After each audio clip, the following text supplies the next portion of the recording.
Boa noite, eu me chamo Henrique, essa aqui é a minha esposa, Carolina. Nós somos consagrados da Comunidade de Aliança aqui da Missão de Fortaleza. Ela já é consagrada com votos definitivos, eu ainda não. Somos pais do João Davi, né? Um presente de Deus nas nossas vidas. E nós vamos partilhar nessa noite aqui um pouquinho com vocês sobre o processo de discernimento do nosso estado de vida, de caminhada também até o matrimônio, né? Então, eu lembro que esse processo de discernimento na minha vida já se iniciou lá ainda no meu discernimento vocacional. Talvez nem fosse vamos dizer assim, o momento mais adequado, né? Porque você estava ali focado no caminho vocacional e aí, aos poucos, Deus foi também trazendo à tona essa outra realidade. Então, eu conheci a Carolina eu cheguei no Shalom através da Crisma, né? Sou fruto da Crisma, fui ao Shalom apenas para isso, e lá Deus me encontrou e eu acabei permanecendo, né? E aí conheci a Carolina por intermédio da minha catequista de Crisma, que era prima dela, que é prima dela, né? Então, ela nos apresentou, e aí a gente acabava convivendo muito junto, né? Porque ela era uma amiga em comum nossa, então a gente acabava estando em alguns lugares, e eu fui começando a perceber pontos que me atraíam muito na personalidade da Carolina, na mulher que ela era, que ela ainda é, né? Sim, né? E que isso foi chamando a minha atenção, e à medida em que eu caminhava também no discernimento vocacional, Deus ia também tocando nessa realidade. Então, já depois de eu ter enviado carta, acho que já tinha fechado o discernimento vocacional, já tinha enviado carta, estava esperando resposta, eu partilhei com o meu acompanhador na época, que estava percebendo que estava apaixonado por ela e que queria fazer um discernimento. Deus já vinha falando para mim, né, que era isso mesmo, que era a vontade de Deus, e eu levei para ele. E nesse acompanhamento, o meu formador, na época, meu acompanhador na época, confirmou que achava também que era a vontade de Deus, percebia que era a vontade de Deus, que aquilo se concretizasse. Então, nós começamos Eu pensava que ia começar o processo, né? Porque poucos dias depois dessa conversa que eu tive com o meu acompanhador, saiu a notícia, estourou a notícia aqui no Projeto Juventude de Fortaleza, que a Carolina ia em missão para Belém, né? Ia em missão para Belém. Ela já era da Comunidade de Aliança na época, eu que era vocacionado, tinha mandado carta para entrar ainda. E aí, quando surgiu aquela notícia, eu já tirei uma série de conclusões. Eu disse, não, ela talvez esteja caminhando para a comunidade de vida e não tenha me dito nada. Eu acho que ela está indo lá fazendo experiência para ver se fica ou não, se é comunidade de vida ou não. E aí eu disse, não, é melhor a gente cortar relações, eu não vou atrapalhar o discernimento vocacional dela. Mesmo Deus tendo me dito que era vontade de Deus, eu achei naquele momento que não era aquilo, né? Que estava ouvindo talvez a minha voz, né? A voz da minha vontade. E aí eu lembro que ela foi, aí eu não tive coragem nenhuma de tentar iniciar o processo, óbvio, né? Jamais teria essa coragem, a pessoa indo em missão e eu chegar para ela, jamais, né? Então, e aí ela foi em missão, né? Ela foi em missão no Dia dos Namorados, no dia 12 de junho. E aí, quando foi em julho, eu lembro bem que eu estava servindo no Aleluia aqui em Fortaleza, que é normalmente no último final de semana de julho. E aí chegou uma mensagem dela no meu celular. sobre o Dia do Amigo, que ela disse que mandou para todo mundo essa mensagem. É verdade. Né? E aí aquela mensagem foi o renovar de tudo, porque aquilo que eu sentia por ela e que eu achava que eu ia conseguir apagar, que eu ia conseguir botar uma pedra em cima, porque ela estava em missão e porque provavelmente ela fosse para a comunidade de vida, eu não queria atrapalhar e tal, e tal. Aquilo tudo que eu pensava e que eu imaginava, eu não consegui, vamos dizer assim, apagar, né, aquele sentimento, e aquela voz de Deus que ainda me falava, continuava falando. E aí, quando veio essa mensagem, aí começou. Eu respondi essa mensagem, ela respondeu com outra, eu respondi com outra, ela respondeu com outra, e a coisa foi se desenvolvendo, né? Quer falar sobre a missão? Então, como o Henrique falou, já era da comunidade, né? Fui em missão em 2011, foi o ano que eu me consagrei. E é importante esse ponto que o Henrique falou da voz de Deus, porque quando eu fui em missão, foi também uma decisão tomada a partir da escuta da voz de Deus.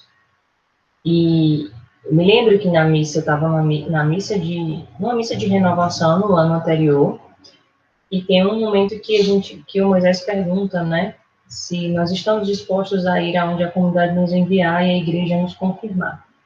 E eu me lembro que nesse ano, no ano anterior à minha consagração, eu fiquei muito tocada com esse trecho da missa e fiquei me questionando sobre isso. E comecei meio que a tomar uma certa noção, assim, né, meio que cair a ficha do que aquilo significava na minha vida. E desde então comecei a trilhar um caminho de discernimento, né, para ir em missão, que durou um ano, praticamente, né, escutando a voz de Deus e pedindo, né, que Deus conduzisse esse processo. Mas foi um tempo que eu vivia em silêncio, né, assim como o nosso processo de caminhada, que a gente vai partilhar, como deve ser, né, a gente deve viver em silêncio para que o próprio Deus vá amadurecendo no nosso coração o que a gente sente, né, para que a gente não tome decisões precipitadas, para que a gente não envolva outras pessoas em coisas que a gente acha que sente, que acha que é, e de repente vê que não é a vontade de Deus, vê que nem tem aquele sentimento de fato por aquela pessoa. Então, realmente foi mais ou menos, foi assim, né? Mais ou menos porque ele conta a versão dele. Mas a gente se conheceu de fato por intermédio da minha prima e eu me lembro que na época que a gente se conheceu, trilhava um caminho de amizade, eu tinha começado a namorar uma pessoa que não era do Shalom, e durou pouco tempo, foram só 3 meses, e eu me lembro que quando terminei esse namoro, depois eu fui para um acampamento, e aí, quando eu retornei do acampamento, eu terminei esse namoro, né? E eu terminei esse namoro e ali eu comecei um processo de discernimento mais objetivo do meu estado, objetivo, né, mais direto, do meu estado de vida. Então, foi em janeiro, no acampamento de janeiro, né, do ano de 2011, foi o ano que eu fui em missão, e aí eu senti que eu precisava direcionar esse discernimento. E, na verdade, eu me sentia inclinada, né, na época, assim, ter terminado o namoro ao celibato, né? Eu queria dar tudo, eu queria ir embora, queria ir em missão, e foi interessante para a gente entender que a gente precisa colocar aquilo que as nossas inclinações, aquilo que a gente quer, à luz de Deus, né? Porque eu queria isso, né? Eu achava que Deus me chamava ao celibato. E eu comecei a caminhar nesse sentido. Então, quando eu fui em missão, eu me lembro que realmente a gente estava bem mais próximo, mas a gente não falava sobre sentimento, a gente não se declarava, isso não existia, né? Porque naquela época a gente vivia uma formação nesse aspecto, né? A gente caminhava em silêncio, né? Então você primeiro ia partilhando com o formador o que estava dentro do seu coração. E aí eu fui em missão e não havia partilhado também com ninguém sobre esse processo de discernimento de estado de vida. E eu ia entendendo, né, fazendo a leitura, de que Deus me retirava, de fato, né, de Fortaleza, para viver de uma maneira específica esse discernimento. Porque eu via que, talvez aqui em Fortaleza eu não conseguisse fazer uma escuta tão mais honesta, né, da voz de Deus, porque a gente teria muitas influências, muitos barulhos exteriores. Então, eu fui em missão. E foi no dia 12 de junho, né, dia dos namorados. E realmente eu não estava pensando, né, em namorar, eu não estava pensando em nada disso. Embora, né, como o Henrique falou, também existisse um sentimento, né, eu já me chamava a atenção, ele já me chamava a atenção, mas como eu estava num processo de missão e de ser estado de vida, eu meio que bloqueei, resolvi não dar tanta atenção, mas de focar na vontade de Deus. E é uma coisa que eu sempre falo, gosto de partilhar, né? Que a gente não precisa ir buscar muitas coisas, né? Vou buscar ir em missão, vou buscar discernir meu estado de vida, no sentido de a gente não precisa ficar nesse desespero, né? De buscar tudo isso.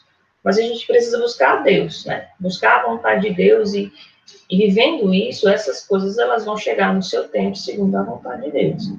Né? Então, fui em missão e realmente no dia 20 de julho, eu mandei naquela época não tinha WhatsApp, né? Era aquelas mensagens de texto do celular, então era tudo muito mais difícil.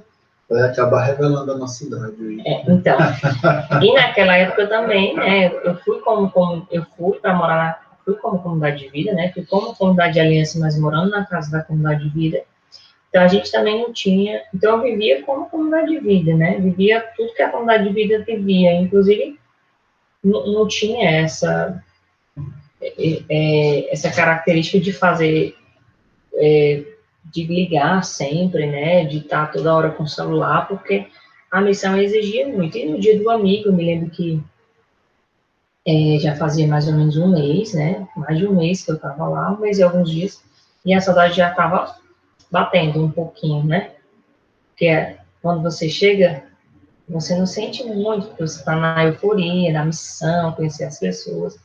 E eu já cheguei, a missão de Belém era uma missão muito apostólica, eu já cheguei com um monte de evento acontecendo, então meio que entrei no ritmo e fui começar a sentir mesmo falta, né, dos meus, depois de um mês mais ou menos. E aí foi quando eu mandei essa mensagem, de fato, estava perto do meu aniversário, né, passou o aniversário dia 24 de julho, e para mim foi um momento muito doloroso, porque eu acostumado a ser acordado pelos meus pais, pela minha família, então eu já estava meio nostálgico com relação a isso. E aí mandei mensagem para todos os meus amigos, né?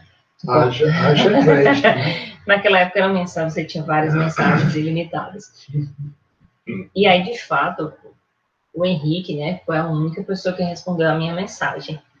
Então, eu comecei a trocar mensagem com ele também, mas, na verdade, do meu coração, aquilo me chamou a atenção, né, meio que me despertou para ele também, mas ao mesmo tempo sem muita intenção, porque eu realmente não estava discernindo um namoro, alguma coisa assim. Eu estava querendo discernir meu estado de vida, então eu fui deixando que Deus conduzisse esse processo. Eu continuo, quer? Não. Não, aí, depois, quando ela já estava lá em missão, e aí a gente começou a trocar mensagens, foi conversando, e foi percebendo que realmente era da vontade de Deus que a gente aprofundasse esse caminho, né? Eu acho que ela esqueceu um pouco de falar, mas lá dentro da missão, no processo de discernimento, ela frustrou um pouco essa ideia de ser celibatária. Na realidade, Deus frustrou essa ideia dela, né? Eu posso falar sobre isso? Eu vou falar, né? Que é importante esse ponto. Como a Henrique falou, eu comecei um discernimento do estado de vida com a minha formadora pessoal lá, com a formadora comunitária, partilhando. E eu me lembro que quando eu ia para a formação pessoal e dizia que queria discernir meu estado de vida, eu sempre queria rezar com o celibato, né? Eu já queria, não me sinto inclinada ao celibato. E a minha formadora sempre perguntava assim, mas por que você não quer rezar com o matrimônio, né? Eu disse, não, é porque eu me sinto chamada ao celibato e tudo. E aí ela falou assim, não, tudo bem, mas a gente precisa rezar com todos os estados de vida. E essa é uma dica também que a gente deixa, né? Por mais que você se sinta inclinado ao matrimônio, ou você tenha certeza no seu coração que você é chamado ao matrimônio, ou ao celibato, é extremamente importante que você se reconcilie também com outro estado de vida ao qual você não se sente chamado. Por exemplo, né, eu me sinto chamado ao matrimônio, mas não significa que por causa disso eu nunca vou rezar com a dimensão do celibato. A gente precisa rezar para colocar diante de Deus e ouvir de Deus se de fato eu não me identifico, essa não é a vontade de Deus para a minha vida, né? Porque nós, principalmente as mulheres, elas são criadas, né, para o matrimônio, né? Então, a gente, na nossa própria criação, desde pequena, a gente brinca de boneca, a gente faz coisas, aprende a fazer as coisas de casa, a gente vai aprendendo o cuidado do lar, o cuidado da casa, dos filhos e do esposo. Então, meio que naturalmente, a nossa tendência é essa. E muitas pessoas, talvez você passe por isso, né? Tem medo de assumir o celibato na sua vida, porque você naturalmente traz essa orientação que você foi criada, você foi educada, você foi conduzida para isso. Então, mas aí no caso eu queria rezar com o celibato, né? E aí a formadora disse, a gente vai rezar com o celibato, mas a gente vai começar pelo matrimônio. E eu não entendi nada, né? E aí ela pediu para eu rezar com aquele livro Belo é o Amor Humano, que eu já tinha feito uma reciclagem, a gente tinha rezado com ele todo na época da reciclagem, e eu fui rezando, né? Ela disse, não, vamos rezar com o matrimônio, né, na desobediência, assim, quer me burlar e a vontade de Deus. Eu comecei rezando com a dimensão dos solteiros, né? E aí, assim, a história do discernimento do estado de vida ela é bem longa, né? E eu sou um detalhista, vou tentar resumir. Então, eu fui fazendo retiro pessoal, eu fui rezando com o livro, partilhando com a minha formadora. E Deus foi me dando sinais, né? Deus me dando palavras. Deus foi me conduzindo a esse processo até fechar um discernimento. Então, e uma coisa que a minha formadora falou é que o estado de vida, né? Deus pode revelar o nosso estado de vida num instante, né? Você foi rezar e Deus revelou o teu estado de vida. Como Deus pode também te conduzir para um processo de oração que demore mais tempo. Mas o importante é você deixar que Deus conduza o processo. E assim, em paralelo a isso, esse processo de discernimento que durou bastante tempo, uns 5 a 6 meses, né? Eu ia conversando com o Henrique, né? A gente ia partilhando da nossa vida, né? Trocando mensagens e tudo. E aí eu fui percebendo que o sentimento, ele estava mais vivo, né? E ia caminhando com esse discernimento de estado de vida que eu estava fazendo. E eu percebia que Deus ia me dando sinais para continuar, né? Nesse processo de amizade, que nós já éramos amigos, mas porque eu estava em missão, acabava que a gente ficava um pouco mais distante, né? E ele vai com certeza falar que quando a gente começou a caminhar, a gente se falava muito pouco, porque, como eu disse, a missão era muito apostólica, e lá, assim, tinha os horários, né, para a gente conversar e para poder caminhar, e muitas vezes a gente passava de 15 dias sem conseguir se falar. Mas isso foi importante porque isso foi gerando no nosso coração uma certeza de fazer uma escolha, porque nós estávamos distantes, caminhando, conversando, crescendo na amizade a cada 15 dias, mais ou menos, trocando mensagens. Então, nada nos impedia de uma ligação depois de 15 dias, dizer assim, olha, eu rezei e vi que não quero mais continuar, ou Deus não está indicando um outro caminho. Então, a gente não tinha nenhuma certeza, nenhuma segurança, né, sólida, no sentido humano, né, de que a gente ia namorar. Mas a vontade de Deus, né, foi nos conduzindo a esse processo. Então, como eu ia dizendo, ela já em missão, e a gente foi percebendo que a voz de Deus que tinha falado a mim e depois também falou a ela, se mantinha constante, persistente nos nossos corações. O sentimento que nós tínhamos um pelo outro também não mudava, mesmo com a distância, né? Até essa distância que ela falou aí, temporal, né? De só poder se falar uma vez por semana, ou às vezes a cada 15 dias. Aí chegou períodos em que a gente ficou 15 dias sem se falar. Mas aquilo que um sentia pelo outro e aquilo que Deus havia colocado nos nossos corações ia se mantendo firme. E aí a gente percebeu que era o momento de eu partilhando com o meu acompanhador aqui, ela partilhando com a formadora dela lá em Belém. A gente foi percebendo que era realmente o momento de nós darmos continuidade ao processo de discernimento. E aí nós começamos a caminhar, né, em missão, uma aqui, outra em Belém, né, ao todo foram 7 meses de caminhada, né, para aquele pessoal que fica às vezes apressado. Caminhada oficial, né? Aquele pessoal fica apressado, com tempo de caminhada. Foi muito bom, deu para a gente amadurecer muita coisa, né? Até mesmo a distância, ela serve para provar muita coisa para a gente, certo? Então, nós ficamos 7 meses. O engraçado é porque, como ela morava na época numa casa da comunidade de vida, o discernimento foi feito pelo conselho local de Belém. E foi feito ainda quando ela estava lá. E por trâmites aí, o discernimento já foi chegar na minha mão quando já tinha mais de um mês que ela tinha chegado em Fortaleza. Quando completou um ano de missão, ela voltou, ela retornou, e já estava com mais de um mês Eu tinha voltado. De missão, um mês que ela tinha retornado de missão, e nada do discernimento ainda. E já estava pronto. E ela já sabia que o discernimento tinha sido feito, não sabia qual era, mas já sabia que o discernimento tinha sido feito. E a gente não aguarda, né? Agora juntos, né? Próximos. O último dos 7 meses próximos. Foi até importante para a gente saber como era caminhar perto um do outro, porque a gente só caminhava distante.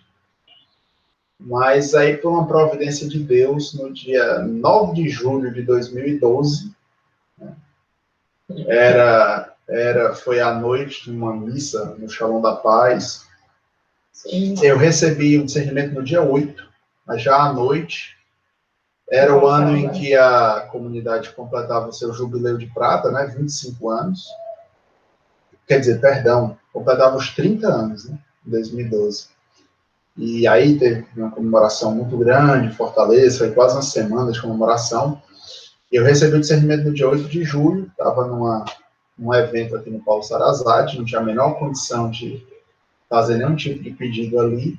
E quando foi no dia 9 de julho, teve a missa, em comemoração aos 30 anos da comunidade, lá no Shalom da Paz, e quando terminou a missa, eu fui até a casa dela para pedir ela em namoro, né? E aí, de lá para cá, nós temos trilhado aí esses mais de 8 anos já entre namoro e casamento, de muitas graças, que também apresentou seus desafios, mas de muitas graças. E nós vamos hoje, o mais importante que eu queria dizer para vocês, é que hoje, dentro do casamento, nós colhemos ainda muitos frutos de todo esse período de caminhada que nós tivemos, de amadurecimento do nosso relacionamento em Deus, né? Esse amadurecimento que parte da voz e da vontade de Deus para nós enquanto casal. Ainda hoje no nosso matrimônio nós colhemos muitos frutos.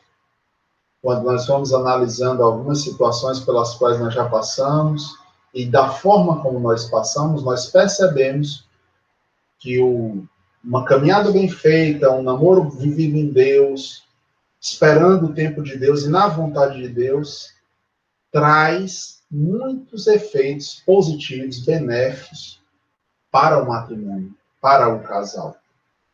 Então, aquilo que Deus construiu, e aí a gente precisa ter essa visão de que o tempo de caminhada, o tempo de namoro, é um tempo de construção. Construção de um alicerce sobre o qual vai se erguer o matrimônio. E à medida como nós construímos esse alicerce, tem impacto direto sobre o nosso matrimônio. Então, para mim, essa visão daquilo que foi trabalhado naquela época e os efeitos, as consequências que hoje tem sobre a nossa vida é muito importante, né? É algo que me chama muita atenção. O Henrique falou sobre isso, eu acho interessante reforçar que uma das coisas que a gente viveu na caminhada e que ajudam, né, muito a gente a viver a nossa vida como casal, né, como esposos, mas também como membros consagrados, né, como pessoas que têm uma vida de igreja, que têm os seus compromissos e que têm família e que têm que dar conta de tanta coisa ao mesmo tempo, é a questão da distância, né, da gente ter vivido, como ele falou, não foi fácil a gente viver, principalmente eu, por exemplo, estava em missão, estava distante de todo mundo, estava numa rotina totalmente diferente da minha vida aqui em Fortaleza. Então, muitas vezes a gente sente a falta dos nossos, né, dos nossos amigos, das pessoas que a gente deixou, e fica muito mais difícil a gente viver as ausências. Então, esse foi um ponto que a gente foi vivendo ao longo da caminhada e que nos permitia, né, colher frutos hoje, né, de conseguir ter um matrimônio aberto aos irmãos, né, de não ser um casal, né, a gente toca muito nisso, a gente, durante o nosso namoro, a gente tinha os momentos nossos, né, que a gente saíamos só nós dois, mas nós tínhamos muitos momentos que nós saíamos com os nossos amigos, né, que a gente convivia com as pessoas da célula, da comunidade, dos irmãos, e isso a gente trouxe também para a nossa vida como casal, né, que hoje também, dentro do nosso matrimônio, a gente não tem, né, um matrimônio fechado só na gente, mas a gente recebe muitos amigos, a gente acolhe muitas pessoas, às vezes, da comunidade de vida na nossa casa, e para a gente isso é uma alegria muito grande, porque também gera vida na nossa casa, mas é fruto também de a gente saber lidar com a ausência, né, com o desafio, com não ter o outro o tempo todo perto, né, de estar toda hora do lado da pessoa, né, isso vai gerando até um desapego, né, vai quebrando a dependência afetiva também, que possa querer surgir quando a gente trilha um caminho de namoro e de matrimônio. Então, isso é uma das coisas que, para mim, é a mais forte, né? A gente aprender a conviver com a ausência do outro, né? Porque a gente sabe que dentro da comunidade a gente tem reciclagem, a gente tem planejamento, a gente tem retiro. Então, muitas vezes, para o casal que, por exemplo, não é da mesma célula, não é o nosso caso agora, mas já foi, quando a gente casou, a gente não era da mesma célula. Então, tinha final de semana que eu estava de retiro, e no outro final de semana o Henrique estava de retiro, e então a gente passava, e aí trabalhando, estudando, a gente passava 2 finais de semana, às vezes 3 finais de semana, sem estar junto, né, fora de casa. Então, isso foi nos ajudando a também lidar com isso e a conviver com a ausência, com a necessidade do outro estar longe, né. Então, esse foi um ponto muito importante que a gente viveu, né, como ele falou. E só mais uma coisa que eu queria falar é que foi muito importante no nosso caminho de namoro, foi a vida de oração, né? A gente rezava muito na nossa caminhada, né, apesar de muitas vezes se falar de 15 em 15 dias, mas a gente sempre rezava para ouvir a voz de Deus, e a gente partilhava de uma forma muito sincera do que a gente sentia, do que estava acontecendo dentro da gente, né? E no nosso namoro também, a gente tinha, né, o nosso momento de oração em que a gente sentava e rezava para ouvir a voz de Deus para o nosso namoro, não é? Vou rezar para saber se é para casar ou se não é para casar. A gente não conduzia para isso, a gente vamos rezar para ouvir de Deus o que Deus quer para nós como casal, né, como namorados. E é como eu disse no início, né, a gente vai buscando a Deus e Deus vai nos conduzindo, até que chegou o momento que Deus falou do casamento, Deus falou do matrimônio, e a gente foi partilhando com as nossas autoridades e também fizemos um caminho, né, de discernimento para o matrimônio, bem orientado, né, principalmente pela formadora do Henrique na época, que passou para a gente, né, alguns retiros, para a gente fazer retiro, para a gente partilhar, para a gente discernindo se de fato era esse passo que a gente queria dar. Então, a oração, ela é, eu sei que vocês estão cansados de ouvir isso, mas, de fato, ela é fundamental para uma escuta sincera, porque é uma escolha definitiva na nossa vida, né? O matrimônio, ele é uma escolha definitiva que traz as exigências do amor, né? Que se a gente não tiver firmado numa voz verdadeira, né? Na voz de Deus, na certeza de que a voz de Deus nos chamou, além do sentimento que nós devemos ter pelo outro, é muito difícil permanecer, né? Então, é muito importante a dimensão da oração. Bom, então acho que é isso, pessoal. A gente espera aí com o nosso testemunho, com o nosso depoimento, a gente possa, de uma forma ou de outra, contribuir com o processo de discernimento de estado de vida, né, de vocês.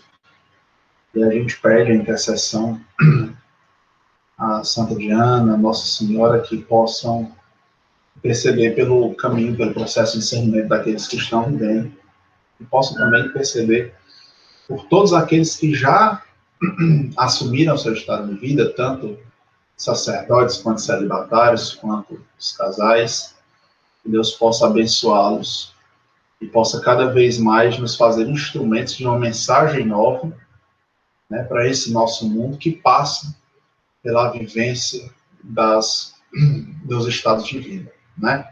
Lembrando aquilo que o nosso fundador sempre diz, não haverá um mundo novo se não houver famílias novas. Nós somos chamados a isso. E assim também eu acho que, entenda o que eu vou dizer, padres novos, celibatários novos, também tem uma contribuição muito grande a dar nessa transformação da nossa sociedade. Tá bom? Deus abençoe, um grande abraço. Shalom. Shalom.